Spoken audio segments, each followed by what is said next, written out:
আমার নাম জুনাইদ রাহাত, আমি তৃতীয় শ্রেণীতে পড়ি। আমি তাওহীদ সম্পর্কে কিছু প্রশ্ন করতে চাই। আসসালামু আলাইকুম। আমার নাম আব্দুল নূর, আমি তৃতীয় শ্রেণীতে পড়ি। আমি শিরক বিষয়ে কিছু প্রশ্ন করতে চাই। তাওহীদ শব্দের অর্থ কি? আল্লাহকে একক বলে জানা। তাওহীদ কাকে বলে? এক আল্লাহর ইবাদত করাকে তাওহীদ বলে। তাওহীদ কয় প্রকার ও কি কি? তাওহীদ তিন প্রকার: তাওহীদে উলুহিয়্যাহ, তাওহীদে রুবুবিয়্যাহ, তাওহীদে আসমা ও সিফাত। ইবাদতের রুকুন কয়টি? তিনটি: ভালোবাসা, ভয়, আশা।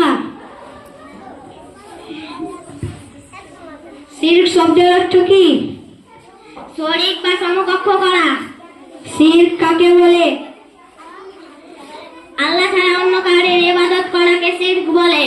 শিরক কয় প্রকার ও কি কি? শিরক দুই প্রকার: শিরক আকবার, শিরক আসগার।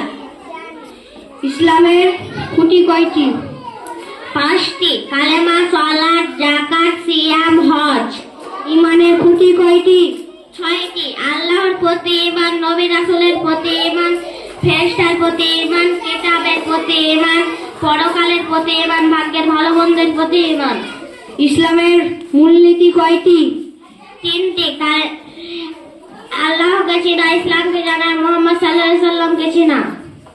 আসসালামু আলাইকুম।